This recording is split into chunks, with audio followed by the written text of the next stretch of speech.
The pill bottle hit the kitchen table with a sharp crack that made Amber Bailey's jaw clench. White tablets spilled across the dark wood surface, rolling toward her trembling hands. She stared at the prescription label. Donepezil, 10 milligram, medication designed for moderate dementia patients, and her daughter Lauren stood in the doorway with her arms crossed, wearing that same expression she'd perfected since becoming a lawyer. Good day, everyone. I am grateful you are here with me. Before we begin, I would really love to know where you are watching from. Comment your city below.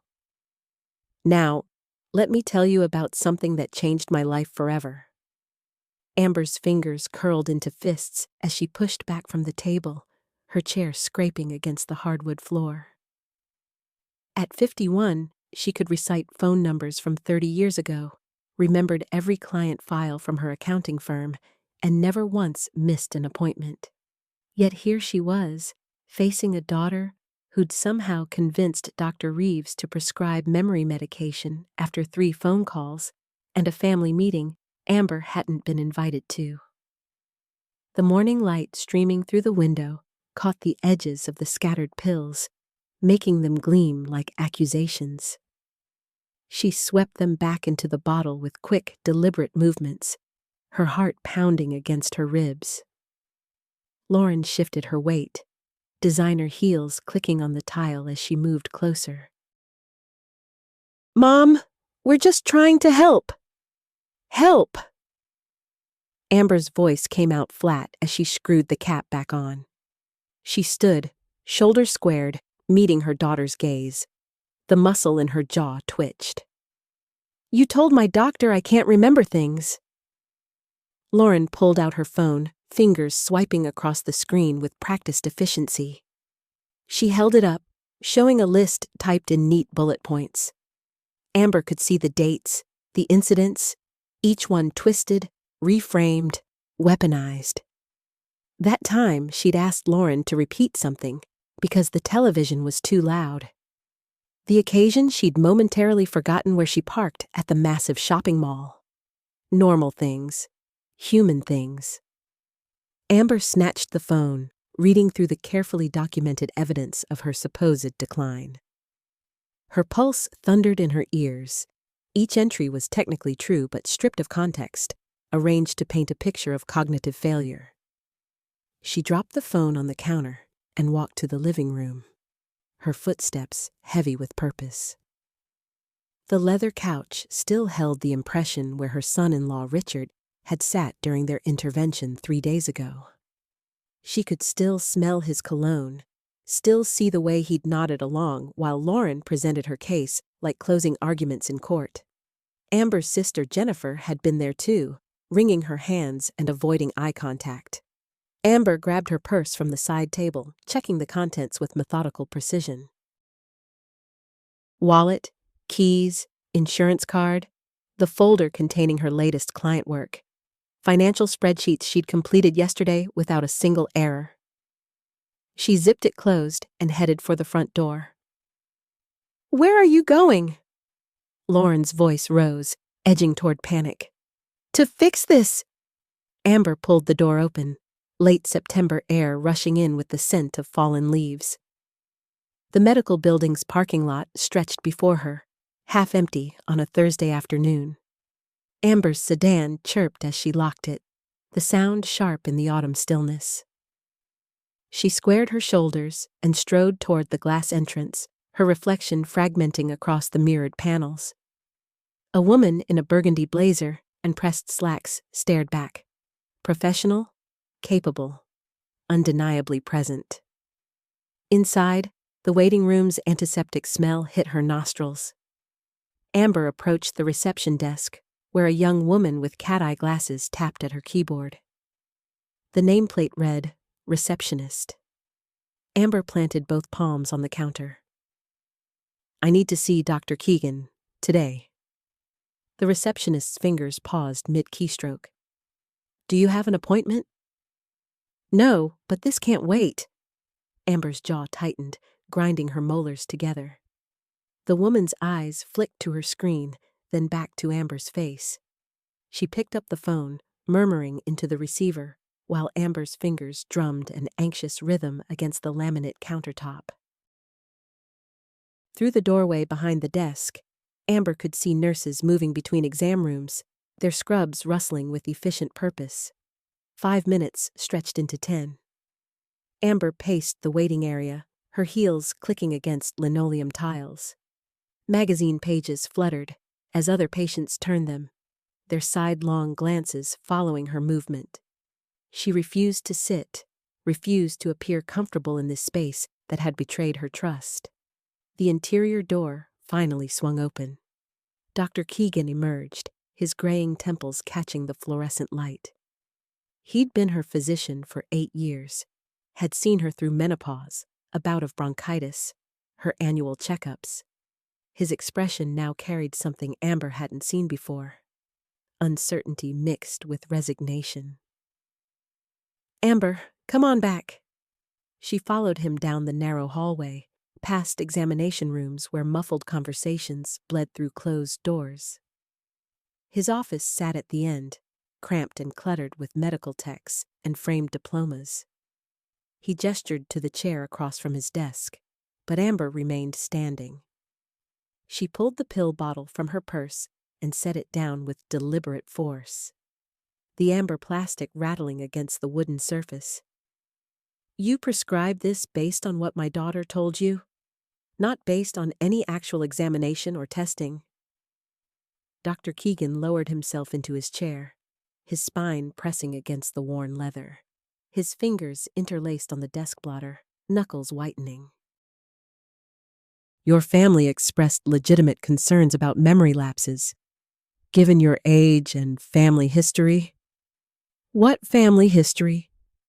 Amber leaned forward, her shadow falling across his desk. "My mother lived until 93 with her mind sharp as a blade. You know this. It's in my file." The doctor's hand moved toward a manila folder near his computer. Amber watched his fingers trace the edge, but not open it. His throat worked, swallowing words he seemed reluctant to speak. Through the window behind him, she could see the parking lot where her car sat, her escape route, her proof that she'd driven herself here without incident. Lauren provided documentation of incidents, forgotten conversations, misplaced items. "So did my daughter get her medical degree when I wasn't looking?" Amber's voice cut through the office's stale air. She grabbed the pill bottle, shaking it so the capsules rattled like teeth. "These have side effects, real ones. Nausea, insomnia, confusion. The very symptoms they're supposed to treat." Dr. Keegan's eyes finally met hers. In them, Amber saw the truth she'd suspected. He'd taken the path of least resistance, had trusted a worried daughter over his own patient. His shoulders slumped forward, his white coat bunching around his collar. Amber's sneakers squeaked against the linoleum as she pushed back from the chair. The pill bottle landed on Dr. Keegan's desk with a hollow thump, rolling until it stopped against his coffee mug. She didn't wait for his response, didn't need to see whatever justification might crawl across his face. The clinic hallway stretched before her, fluorescent lights humming overhead, each tube casting harsh shadows that made the beige walls look diseased. She passed examination rooms where low voices murmured behind closed doors, the smell of antiseptic burning her nostrils. Her purse strap dug into her shoulder as she walked, the weight of her car keys solid against her hip through the fabric. The automatic doors hissed open. October sunlight hit her face, warm despite the season's advancing cold. Her Honda sat 3 rows back, exactly where she'd parked it an hour ago. She'd backed it in perfectly between the white lines, something Lauren claimed she could no longer do safely. The driver's seat molded to her body as she settled in. Her hands gripped the steering wheel, fingers testing the familiar worn leather. The engine caught on the first turn of the key. She adjusted the rearview mirror, not because it needed adjusting, but because the simple mechanical action grounded her, proved her competence. Traffic on Riverside Drive moved in its usual Tuesday afternoon crawl. She merged smoothly, checking blind spots, maintaining proper distance from the silver truck ahead. Each action was deliberate, measured. Evidence. The GPS on her phone sat dark in its holder. She knew these streets the way she knew the rhythm of her own heartbeat. Her phone buzzed in the cup holder. Lauren's name flashed across the screen.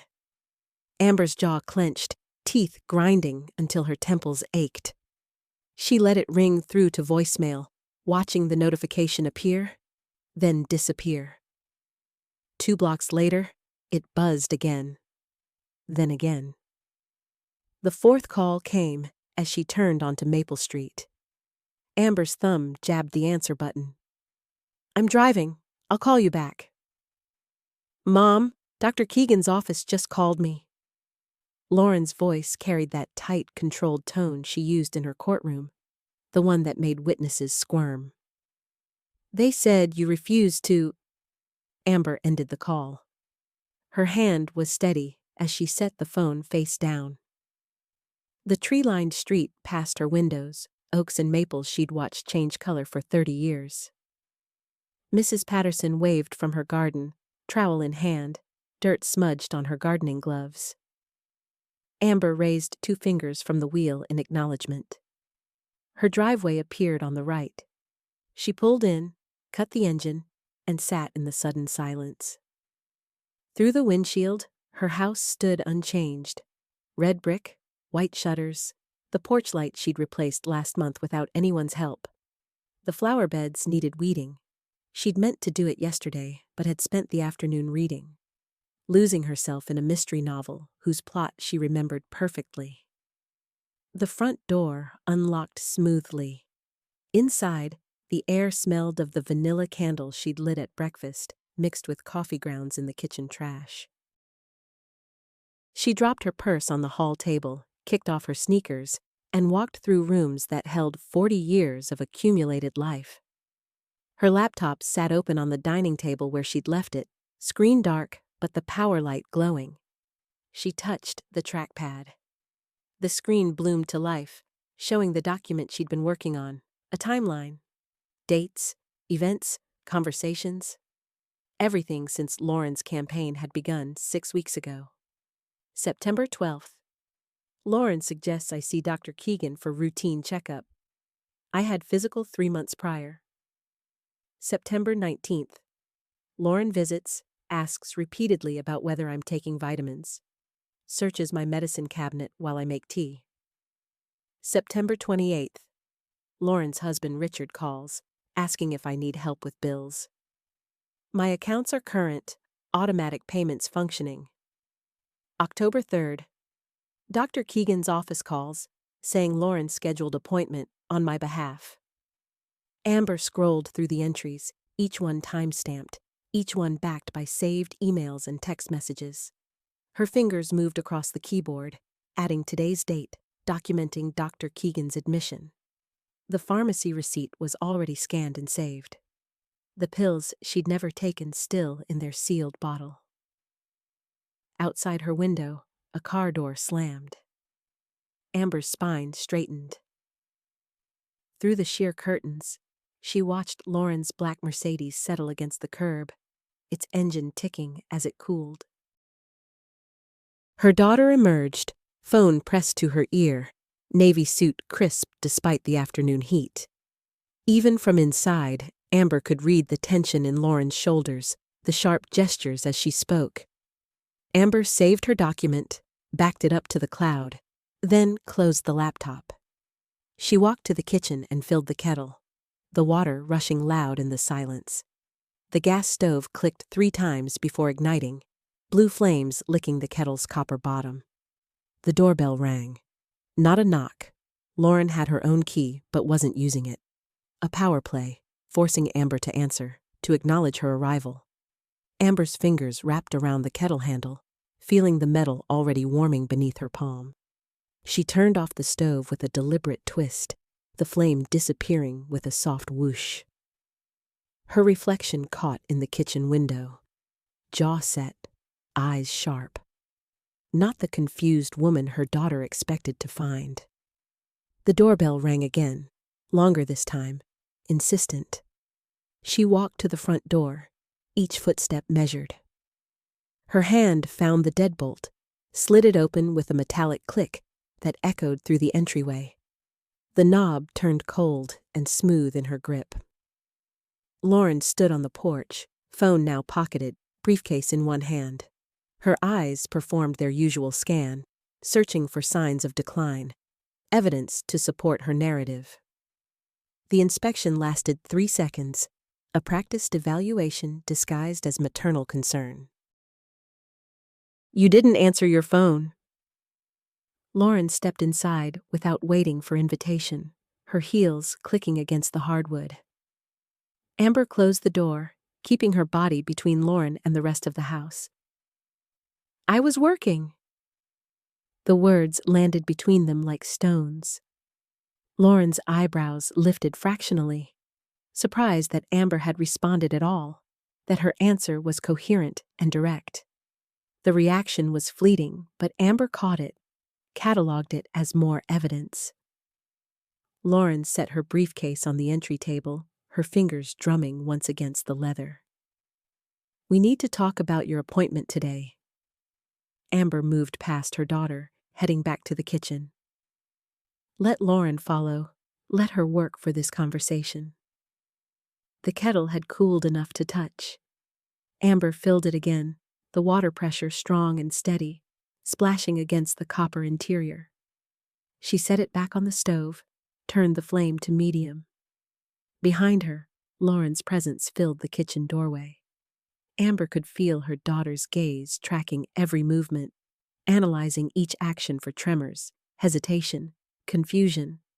She pulled 2 mugs from the cabinet, the blue ceramic ones Lauren had given her last Christmas, unused until now.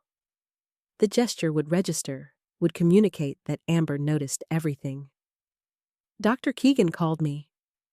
Lauren's voice carried that careful tone she used with difficult clients, with people she needed to manage. "He said you were confrontational." Amber measured loose tea into an infuser, her movements precise. Earl Grey for herself, chamomile for Lauren. Remembered preferences, demonstrated competence. "He said I was right." The silence that followed was thick, textured. Amber heard Lauren shift her weight, heard the soft exhale that meant she was recalculating her approach. When Amber finally turned around, Lauren had moved to the kitchen table, was pulling out a chair with slow, deliberate movements. "Mom, sit down, please." Amber remained standing, her hip against the counter, arms crossed. The kettle began its low rumble, water starting to heat. Lauren's jaw tightened, a muscle jumping beneath her smooth makeup. She set her purse on the table, unzipped it with quick, sharp motions. Papers emerged, printed documents, highlighted sections, visible even from across the room. She spread them across the oak surface like evidence at trial. "These are the tests Dr. Keegan ran in July, the cognitive assessments." Lauren's manicured finger tapped one highlighted paragraph. "Your scores showed significant decline in short-term memory, executive function, spatial reasoning. Tests you arranged." Amber kept her voice level, watching Lauren's face. "Tests based on concerns you reported." Lauren's hand stilled. "Tests that showed results." Amber pushed off from the counter, moved to the table. She didn't sit, didn't give Lauren the psychological advantage of looking down at her. Instead, she stood at the table's edge, studying the documents from above. The highlighted sections glowed yellow under the kitchen's recessed lighting. Numbers, percentiles, clinical terminology designed to confuse. But Amber had spent the last 3 months learning this language, researching these tests. She reached down, pulled one sheet closer, her finger landing on a specific section. "These baseline comparisons, what are they based on?" Lauren blinked. "Your previous assessments." I've never had cognitive testing before July. Amber lifted the paper, held it up to the light. So whose baseline is this? The question hung between them. Lauren's lips parted, closed again. Her hand moved toward the papers, a reflexive grab for control. But Amber had already picked up the next document. A prescription authorization form, dated July 15th, signed by Dr. Keegan. The date was 2 weeks before Amber's actual appointment. You had the prescription ready before I was even tested. The kettle screamed. Amber walked to the stove, turned off the flame with a sharp twist. The shrieking died to a hiss, then silence. She poured water over the tea infusers, watching the liquid darken, swirl, transform. Steam rose in ghostly columns, carrying the scent of bergamot and chamomile through the kitchen. When she turned back, Lauren was standing, papers gathered against her chest like armor. Her perfectly composed face had cracked slightly, a tightness around her eyes, a flush creeping up her neck. This is exactly what I'm talking about. Lauren's voice rose half an octave. These paranoid thoughts, these accusations. Amber set both mugs on the table with enough force that tea sloshed over the rims. The hot liquid spread across the oak, soaking into Lauren's documents, blurring the highlighted text. Lauren jumped back, hands raised, papers dripping. Get out! The words were quiet, but absolute. Amber remained motionless, her hands now at her sides, fingers curled into loose fists. Her heart pounded against her ribs, but her breathing stayed controlled, measured. She'd learned that in the yoga classes Lauren didn't know she still attended. Lauren's mouth opened, closed. She grabbed her purse, fumbled for tissues, dabbing uselessly at the soaked papers. Mom, you're not thinking clearly. I'm thinking perfectly clearly. Amber moved to the front door, pulled it open. October air rushed in, cool and sharp. And I'm done with this conversation. Lauren didn't move. She stood frozen in the kitchen doorway, papers still clutched to her chest, mascara beginning to smudge at the corners of her eyes. Her designer heels clicked twice against the hardwood as she shifted her weight, but her feet stayed planted. The sound echoed through the house like warning shots. Amber's hand tightened on the doorknob. Cold metal bit into her palm. She could feel her daughter's stare boring into the side of her head, calculating, measuring, reassessing. The October wind pushed fallen leaves across the threshold, their dry bodies scratching against the floor. Mom. Lauren's voice dropped to that syrupy register she used with difficult clients at her law firm. Let's just talk about this rationally. Amber turned slowly. Her daughter had pulled out her phone, fingers hovering over the screen. The blue light illuminated Lauren's face from below, casting shadows that made her look unfamiliar, older. Amber's stomach tightened as she watched Lauren's thumb move deliberately toward a contact name. The phone tilted just enough for Amber to catch the letters. DR. She was across the room before conscious thought registered. Her hand shot out and grabbed Lauren's wrist, fingers pressing against the delicate bones there. The phone clattered to the floor, spinning across the hardwood until it hit the refrigerator with a crack. A spider web of fractures bloomed across the screen. Lauren gasped, yanked her arm back. You're hurting me! Who are you calling? Amber's voice came out rough, unfamiliar to her own ears. Dr. Reeves, because you need help. Lauren cradled her wrist dramatically, though Amber knew she'd barely squeezed. This is exactly the kind of aggressive behavior he warned us about. The words landed like ice water. Amber stepped back, her hands dropping to her sides. Warned us. The phrase expanded in her mind, growing teeth. She watched Lauren's face, saw the calculation there, the way her daughter's eyes tracked her every movement like a predator assessing prey. How long? Amber's jaw ached from clenching. How long have you been discussing me with my doctor? Lauren bent to retrieve her phone, examining the shattered screen with visible irritation. She tapped at it twice before giving up, shoving it into her purse. When she straightened, her expression had shifted from concerned daughter to something harder, more businesslike. Since August. Lauren smoothed her blazer, regaining composure. After you forgot Dad's birthday party. After you called me Lisa 3 times in 1 week. Lisa is your cousin. You look like her. Amber's pulse hammered in her temples. And your father's birthday is July 14th. His party was July 21st. I didn't forget. I had food poisoning from that sushi place on Westheimer. You said you had the flu. I lied because I was embarrassed about getting sick from gas station sushi. The admission hung between them. Lauren's eyes narrowed, and Amber could practically see her daughter filing away this information, adding it to whatever case she was building. The air in the kitchen felt thick, suffocating. Amber moved to the window, cranked it open. The old mechanism squealed in protest, flakes of white paint drifting down to the sill. Outside, Mrs. Chen was walking her terrier past the house. The dog paused to sniff Amber's mailbox, and Mrs. Chen waved cheerfully. Amber raised her hand in automatic response, watching the elderly woman continue down the sidewalk. Mrs. Chen was 83, lived alone, still drove, still managed her own finances. Nobody had convinced her doctor to prescribe memory medication she didn't need. Did Dad put you up to this?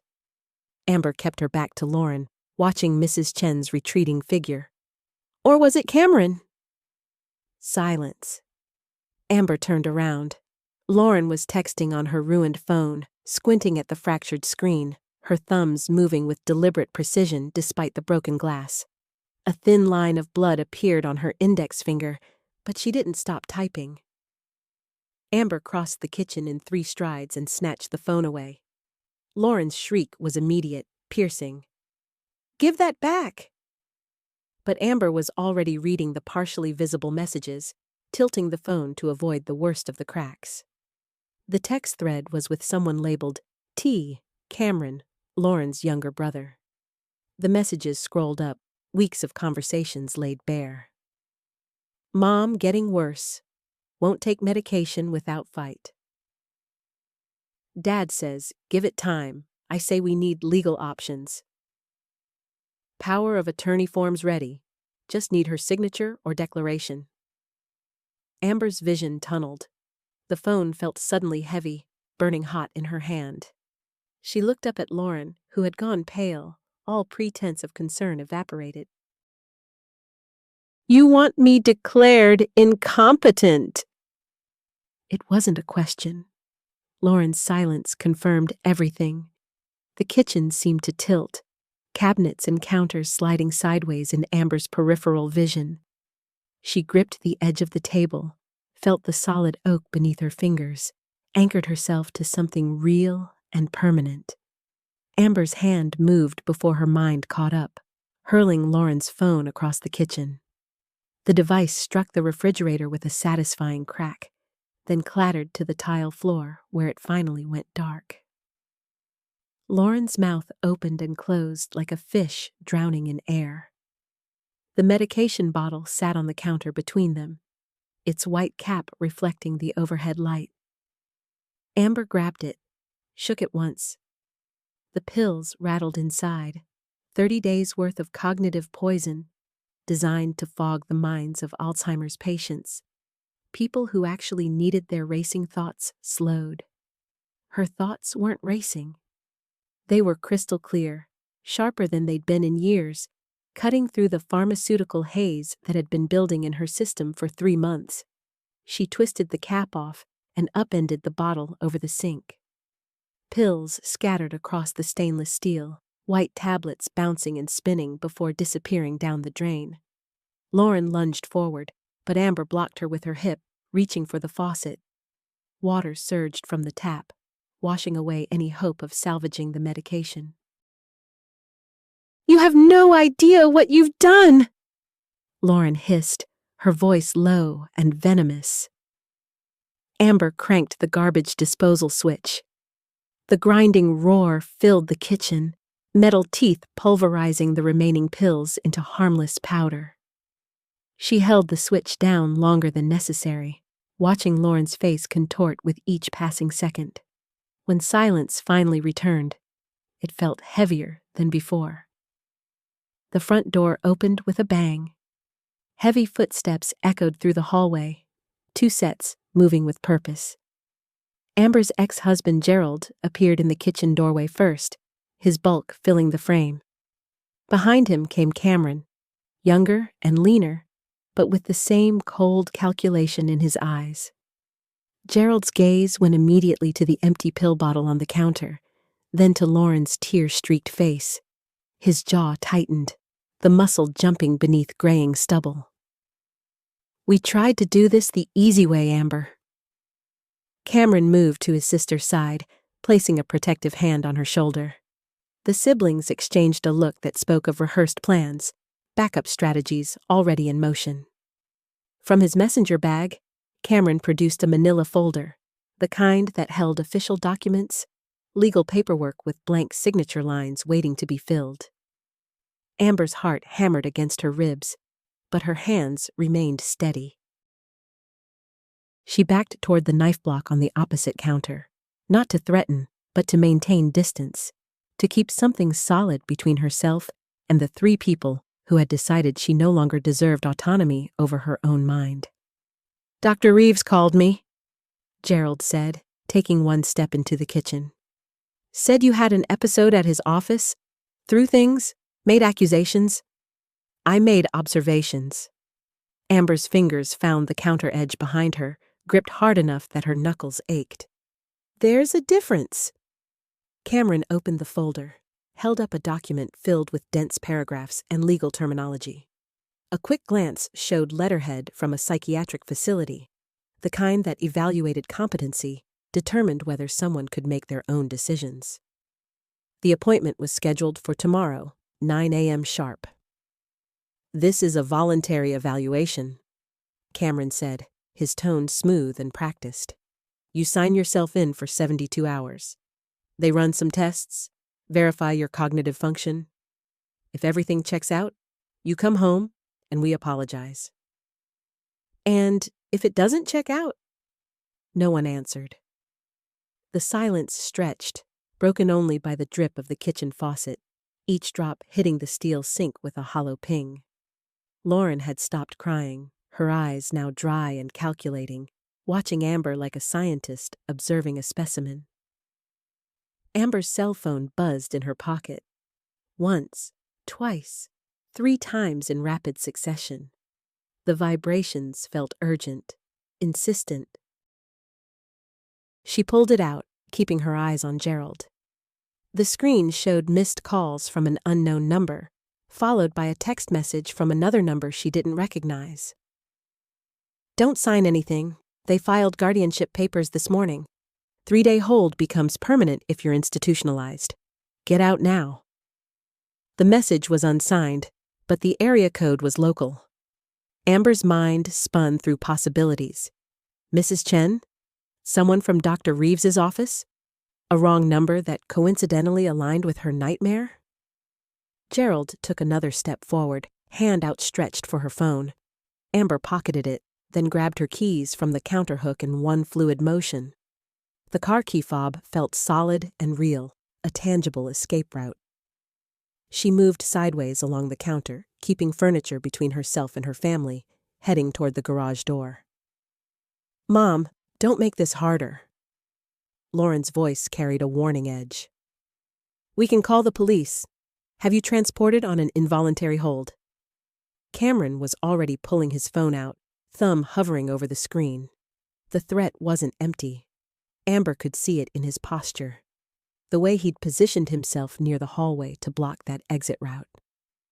They'd planned for resistance, prepared for every contingency except the possibility that they might actually be wrong. Amber's hand found the garage door handle. She twisted it, felt the mechanism give way, heard the hinges creak as the door swung inward.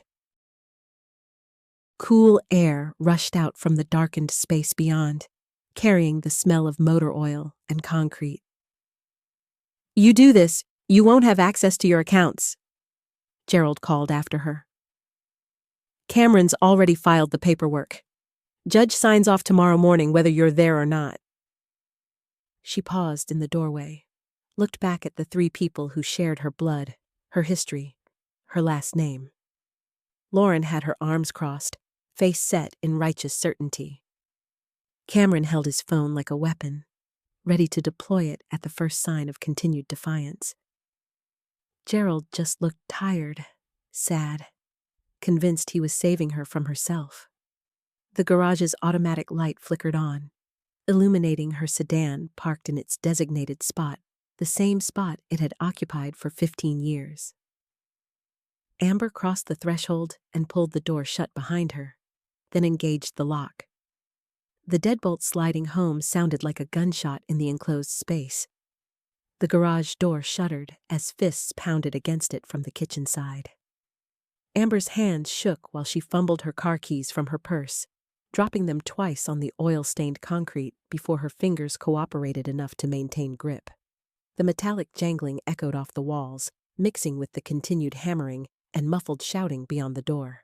She yanked the driver's door open and threw herself behind the wheel, jamming the key into the ignition. The engine turned over once, twice, sputtered, and died. Her breath came in short gasps, chest constricting as panic clawed up her throat. Through the rearview mirror, she watched the garage door handle jiggle violently, the entire frame rattling in its housing. Third turn of the key, the engine caught and roared to life. Amber jammed her thumb against the garage door opener clipped to the sun visor. The overhead door groaned and began its slow ascent, revealing her driveway one agonizing inch at a time. She shifted into reverse before the door had cleared 3 feet, her rear bumper scraping against the rising metal with a tortured screech that set her teeth on edge. The sedan lurched backward down the driveway as the kitchen door burst open behind her. Gerald stumbled into the garage, his dress shoes slipping on the smooth concrete. He lunged toward the descending garage door button on the wall, but Amber was already accelerating, her tires squealing as they hit the asphalt. She cranked the wheel hard, straightening the car into a forward trajectory. The street lamps cast orange pools of light across the quiet suburban road, illuminating neat lawns and closed curtains. Her neighbor's dog barked frantically from behind a fence as she accelerated past, engine whining. The rearview mirror showed Gerald standing in the driveway, phone pressed to his ear, mouth moving rapidly. Cameron appeared beside him, gesturing wildly. Lauren emerged last, her silhouette rigid with fury even at this distance. Amber's vision blurred. She swiped at her eyes with the back of her hand, felt the dampness there, forced herself to focus on the road. The steering wheel felt slippery under her palms despite the car's air conditioning blasting at full strength. Her heart hammered against her ribs so hard it hurt, each beat a painful reminder that she was still herself, still aware, still capable of knowing when something was terribly wrong. She turned left at the stop sign, then right at the next intersection, following no particular route except away. The prescription bottle rattled in her purse on the passenger seat. 3 days of pills she'd already taken, pills that made her head feel stuffed with cotton, and her thoughts move like wading through mud. Her doctor had seemed so certain, so sympathetic, when Lauren and Gerald sat beside her during that appointment 2 weeks ago. "Just a precaution," Dr. Reeves had said, pen already moving across her prescription pad.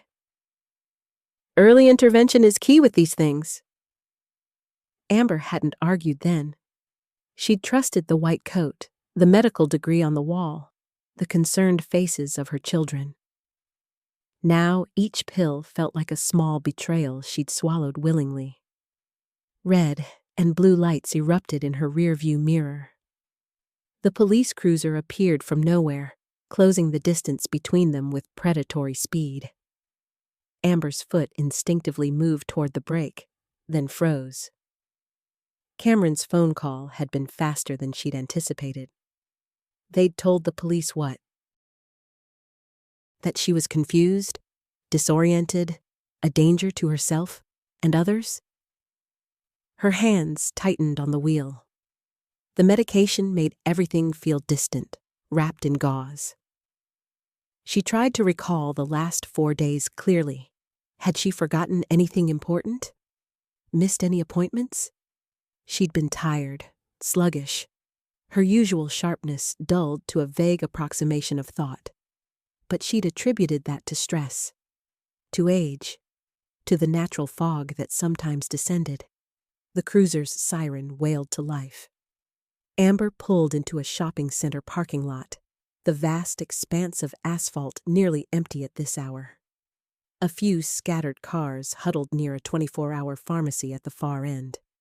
She guided her sedan into a space under a street lamp, shifted into park, and placed both hands visibly on top of the steering wheel. The cruiser stopped behind her at an angle, blocking any escape route. One officer emerged from the driver's side, hand resting on his service weapon. His partner circled around to the passenger side of Amber's car, flashlight beam cutting through the darkness. "Ma'am, please step out of the vehicle." Amber's fingers found the door handle, pulled it open. Cool night air rushed in, carrying the smell of hot asphalt and distant fast food. She placed one foot on the ground, then the other, movements slow and deliberate.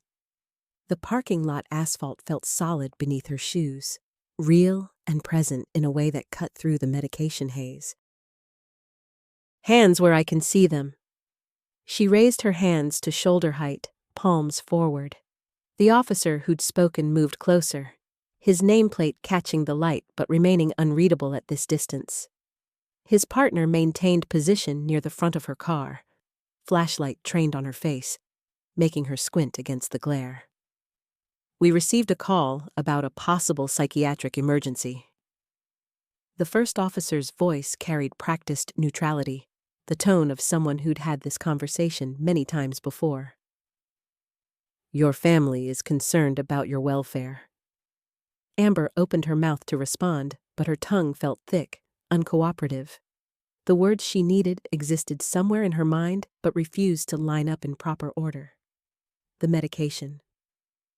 Always the medication now, blunting every edge, smoothing every thought into something shapeless and slow.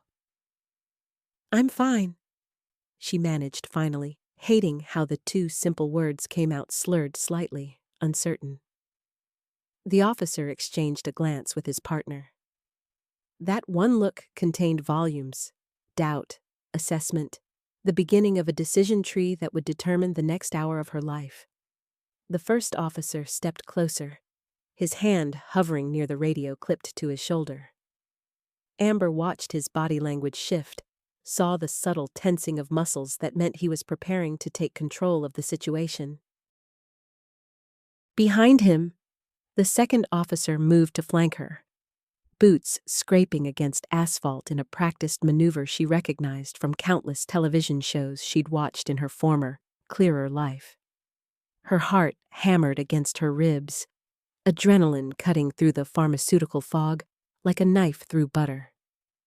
This was it, the moment her family had orchestrated, the trap she'd sensed closing around her for weeks. Once these officers called for backup, once they declared her incompetent or dangerous, she'd disappear into a system designed to help, but wielded as a weapon. Amber's hand shot to her pocket, fingers closing around her cell phone. The movement was sharp, sudden, and both officers reacted instantly. The first one's hand dropped to his weapon, his voice barking out a command she barely processed. His partner's flashlight beam jerked violently, sweeping across her face and down to her hand. "It's just my phone!" The words came out stronger now, panic burning away some of the medication's dampening effect. She pulled the device out slowly, screen first, showing them the lit display. "I have proof. Evidence. Please, just look." The lead officer's shoulders remained tight, but his hand moved away from his holster. He gestured for her to place the phone on the hood of her car. Amber complied, setting it down gently, then stepped back with her hands raised again. The metal hood was still warm from the engine, and she watched her phone rest there like a fragile beacon of truth in the parking lot's harsh, fluorescent wash. "I've been documenting everything," she said, each word carefully measured despite the thickness in her mouth. "The medications my family pressured Dr. Reeves into prescribing, the forged signatures, the power of attorney paperwork they tried to rush through." The officer retrieved her phone, his face illuminated by the screen's glow as he scrolled through her photo gallery. Amber had spent weeks capturing evidence, photographing pill bottles with labels showing prescriptions she'd never requested, recording dosages that increased without her consent, documenting conversations with her pharmacist who'd expressed concern about the aggressive treatment plan for someone with no formal dementia diagnosis. She'd screenshot text messages between her daughter Cameron and son Cameron, threads where they discussed her deterioration in clinical terms while planning which memory care facility offered the best value. She'd recorded the voicemail from her sister Patricia, drunk and guilty, admitting the whole family had agreed Amber was becoming a burden and needed to be managed before she embarrassed everyone. The second officer joined his partner, both men now focused on the phone's screen. Their body language shifted subtly, shoulders loosening, stances widening from aggressive readiness to something more contemplative. Amber watched them exchange another look, this one longer, more complex. Minutes stretched out. A car passed on the distant road, headlights sweeping across the parking lot before continuing into the night. The breeze picked up, carrying the scent of rain on the horizon. Amber's legs trembled from the medication and exhaustion, but she forced herself to remain standing straight, hands still visible. The lead officer finally looked up from the phone, his expression unreadable, but no longer dismissive. He tapped the screen a few more times, then walked it back toward her, holding it out like an offering. When she took it, their fingers brushed briefly, his warm and certain, hers cold and shaking. "Ma'am, this appears to be a civil matter, not a psychiatric emergency." His tone had changed, professional distance replaced by something almost apologetic. "However, your family did call this in as a wellness check with concerns about your mental state." Amber clutched her phone to her chest, feeling the hard edges press against her sternum. The validation coursed through her veins like oxygen to a drowning swimmer. They believed her, or at least they believed enough to hesitate. "We can't force you to go with your family," the second officer added. His partner shot him a warning glance, but he continued anyway. "You're clearly oriented and capable of making your own decisions. But we do need to clear this call." Behind the officers, movement caught Amber's attention. Another vehicle had entered the parking lot, a silver SUV she recognized immediately. Cameron's car. It pulled into a space near the store entrance, and 3 figures emerged. Her daughter moved with sharp, angry purpose, designer heels clicking against pavement. Cameron followed, phone pressed to his ear. Patricia trailed behind, her face pale and drawn in the artificial light. The officers noticed Amber's attention shift and turned to observe the approaching family.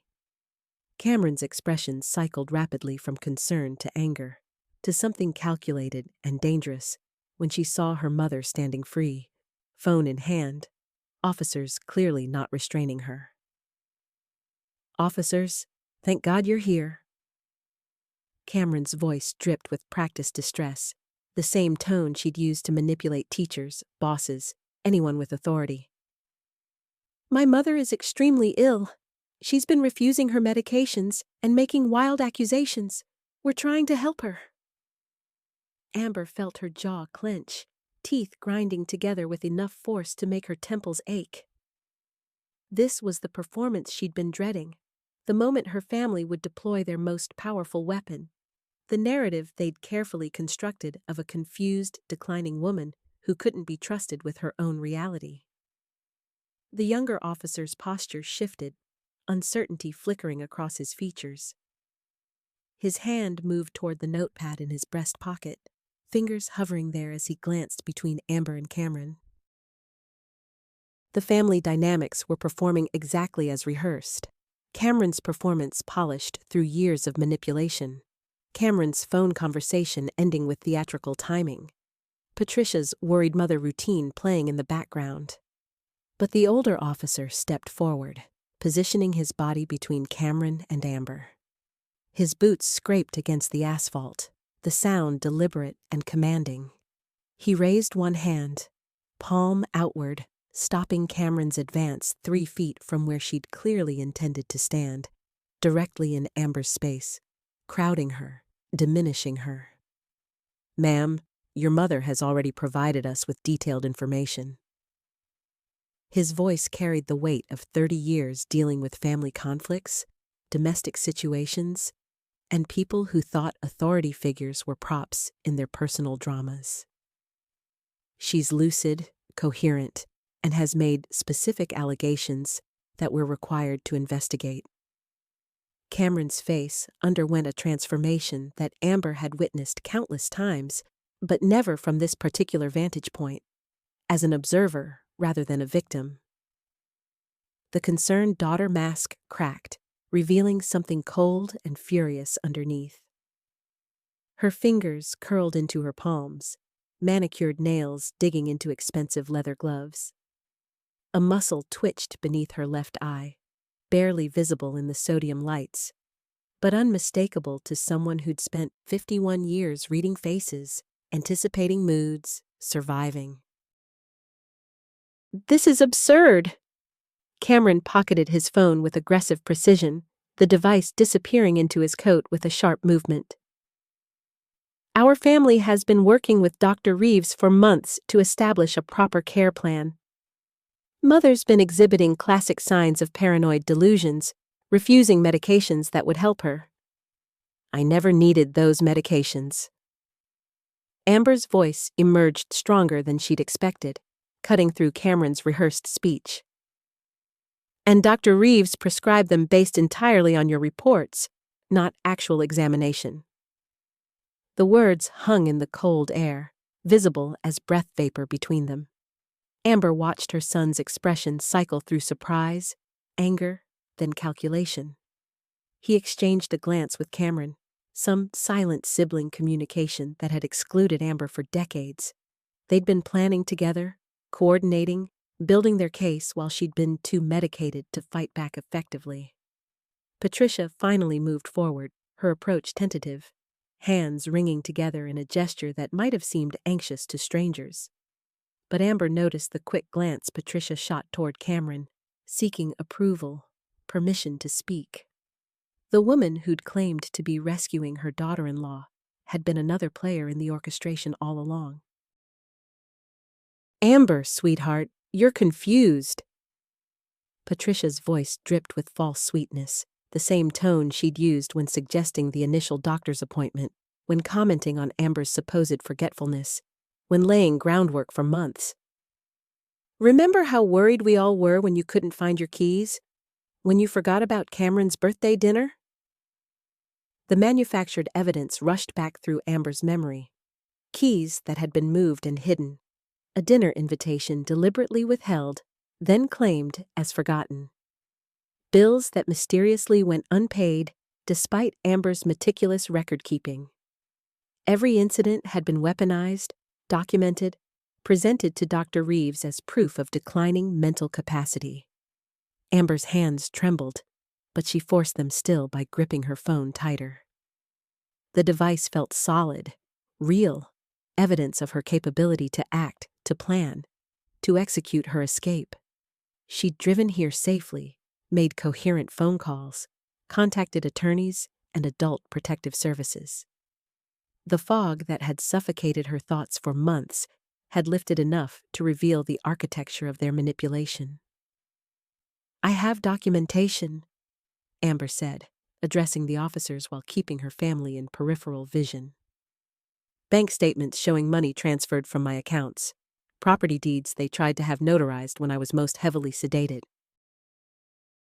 The medication bottles with dosages that increased without my consent or knowledge." The younger officer's pen moved across his notepad now, capturing details with increasing speed. His earlier uncertainty had transformed into something sharper, more professional. He'd likely encountered elder abuse cases before, recognized the patterns emerging from the parking lot confrontation. Cameron's composure shattered completely. She lunged forward 2 steps before catching herself, designer heels skidding slightly on the asphalt. Her voice escalated, losing its careful modulation. "You're destroying this family with paranoid fantasies, after everything we've done to care for you?" "Enough." The older officer's command cut through Cameron's rising hysteria. "We're going to separate all parties and take individual statements. Ma'am," he addressed Amber directly, "you're free to leave this location, but we'll need contact information for follow-up investigation." Amber provided her new cell number, the one she'd purchased that morning at a different store, paid for with cash from an account her family hadn't yet discovered.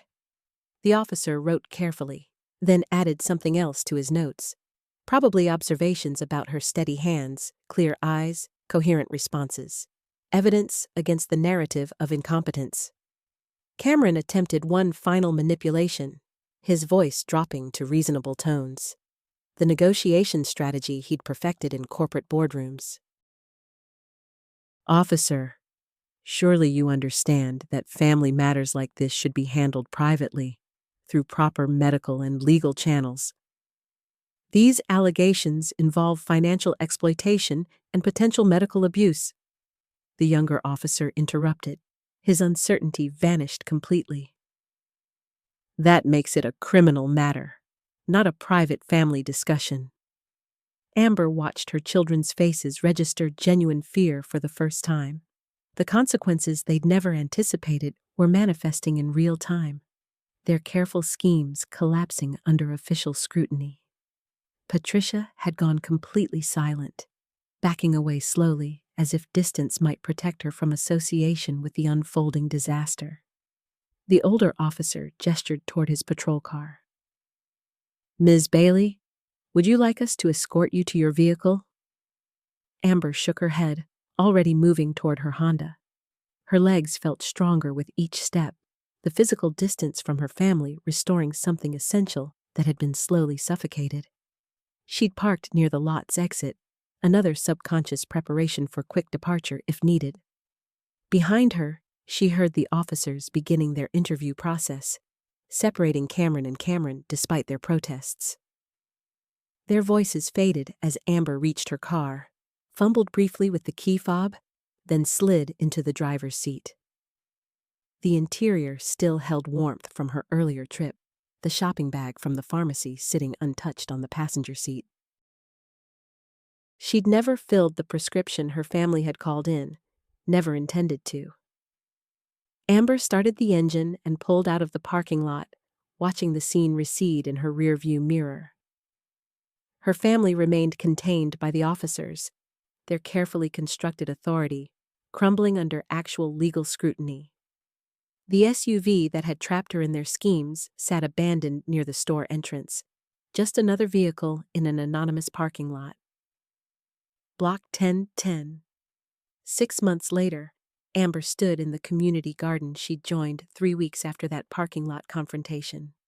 Her hands worked dark soil around a tomato plant, fingers pressing firmly to secure the roots. Sunlight warmed her shoulders through the cotton shirt she wore, fabric moving gently in the morning breeze. The garden stretched across a full city block, divided into individual plots where neighbors cultivated vegetables, herbs, and flowers without interference or judgment. She'd moved to a different neighborhood entirely, a modest apartment in a walk-up building where residents nodded politely but respected boundaries. Her furniture fit comfortably in the smaller space, and she donated half her possessions to a women's shelter during the transition. The lightness that came from shedding unnecessary weight extended beyond physical belongings. Amber straightened, pressing one hand against her lower back as she surveyed the neat rows of seedlings. Her memory remained sharp, tracking planting schedules, watering requirements, and harvest projections with the same clarity she'd always possessed. No medication clouded her thoughts. No family members appeared uninvited to question her capabilities or undermine her autonomy. The restraining orders had been processed within 2 weeks of filing. Cameron, and Patricia were legally prohibited from contacting her or approaching within 500 feet. She'd changed her phone number, established a P.O. box for mail, and informed her employer of the situation. The fraud investigation had proceeded independently of her involvement, though she'd provided a detailed statement documenting the prescription forgery and coercive manipulation.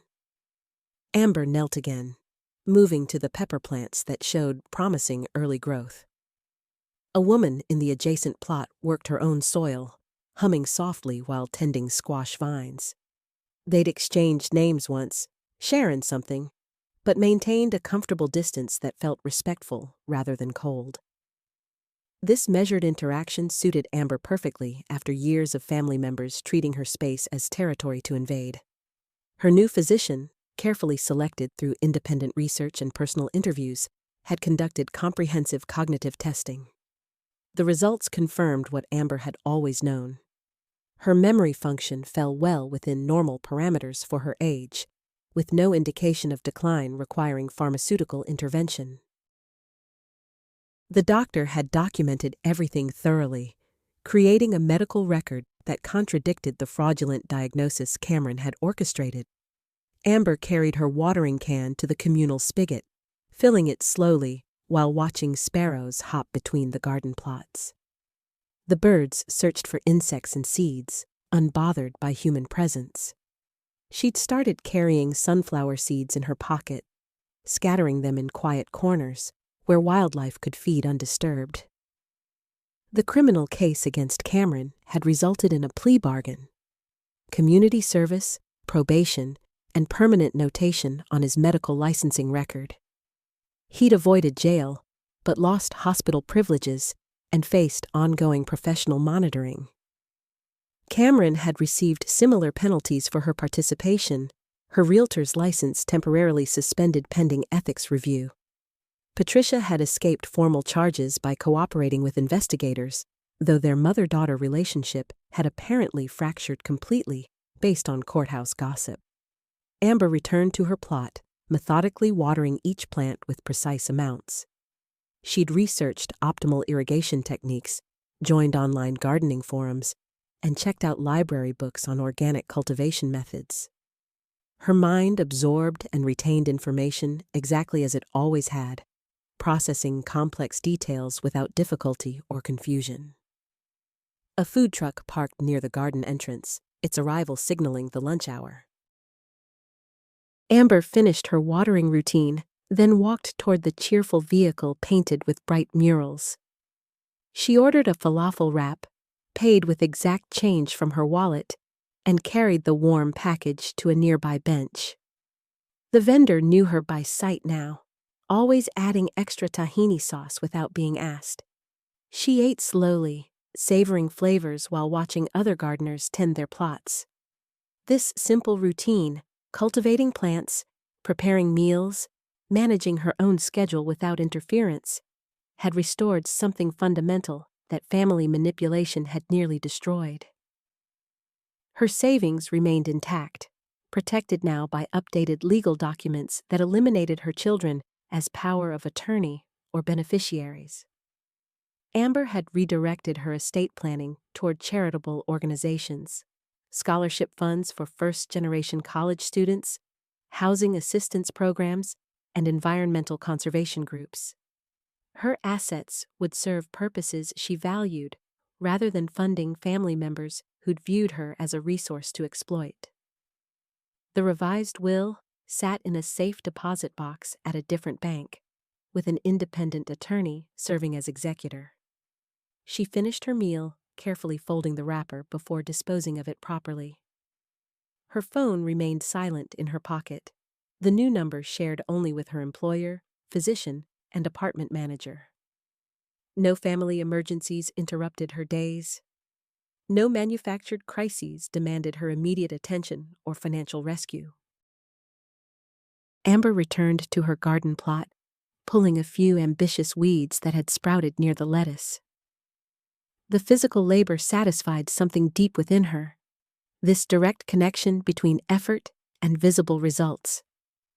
She'd planted what she chose, cultivated according to her own judgment, and would harvest the benefits of her work without relatives appearing to claim unearned portions. The afternoon stretched ahead with no obligations beyond those she'd voluntarily accepted. She might visit the library, walk through the park, or simply return to her apartment to read uninterrupted. The freedom to structure her own time, make independent decisions, and trust her own mind had become more valuable than any family connection built on manipulation and greed. Amber gathered her gardening tools, cleaning them thoroughly before storing everything in the small shed she shared with neighboring plot holders. Her hands showed fresh soil under the nails, honest dirt from productive work. She'd scrub them clean at home, then perhaps start the novel she'd purchased last week from the independent bookstore downtown. Walking toward the bus stop, Amber felt the sun warm on her face and the solid pavement beneath her feet. Each step carried her forward into a life she'd reclaimed through courage and clarity. The family she'd loved had revealed themselves as threats to her autonomy, but in losing them, she'd discovered the profound peace of self-determination. Did you like my story? And which city are you listening from? Let's meet in the comments. If you like the story, you can support me by sending a super thanks so I can keep bringing more stories like this. Thank you so much for your sweet support. I'm looking forward to your comments on the story. On the screen, you can see 2 new life stories that I highly recommend. There's so much more on my channel.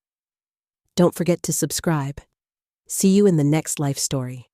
With love and respect.